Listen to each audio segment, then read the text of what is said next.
Pemerintah terus menyoroti kondisi para pekerja Indonesia yang berada di luar negeri dari aspek keadilan dan keselamatan, di mana Kementerian Perlindungan Pekerja Migran Indonesia menandatangani nota kesepahaman bersama Kongres Advokat Indonesia untuk memberikan perlindungan hukum secara utuh. Adapun dalam kesempatan ini, Menteri P2MI Abdul Qadir Karding menyoroti tindakan semena-mena yang dilakukan oleh majikan atau bos perusahaan tempat pekerja migran bekerja sangat memprihatinkan dan juga merugikan negara.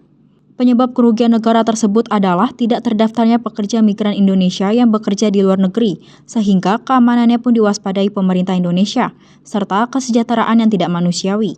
Untuk itu, kerjasama ini dijalin pemerintah sebagai bentuk penerapan literasi perlindungan hukum kepada WNI yang hendak bekerja di luar negeri maupun yang tiba di tanah air.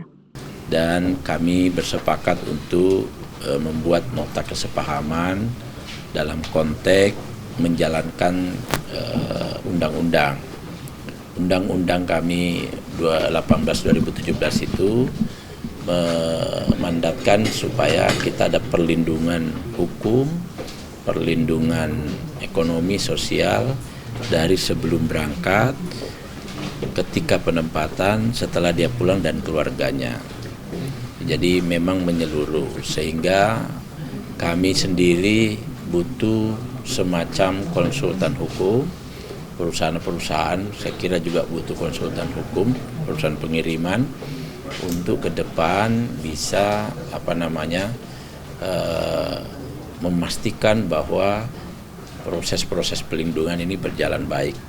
Di lain sisi, Ketua Umum Kongres Advokat Indonesia menyebut melalui kerjasama ini menjadi poin penting kepedulian insan hukum tanah air untuk membentuk literasi hukum bagi masyarakat yang bekerja di luar negeri. Karena ini pekerja kita ini harus mengetahui juga tentang hukum, ya, supaya dia di sana juga tidak bisa dibuat sewenang-wenang.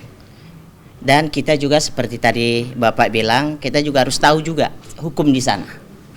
Jangan hanya hukum dari kita aja, kita harus tahu juga hukum mereka supaya kita bisa kerjasama. Itu yang terutama KAI ini, dan kita akan memberikan perlindungan hukum, juga pendidikan hukum untuk mereka yang akan berangkat ke luar negeri, terutama itu. Seperti tidak bisalah dibuat sewenang-wenang tenaga kerja kita di luar. Ya, yang selama ini masih ada yang terjadi seperti itu. Kerjasama ini dilakukan Kementerian P2MI bersama Kongres Advokasi Indonesia dalam durasi yang masih belum ditentukan, serta merupakan satu-satunya organisasi yang memiliki lisensi sertifikasi profesi dari Badan Nasional Sertifikasi Profesi. Dari Jakarta, Max, Juru Kamera Azizul Hakim, Tim Liputan Sinpo TV.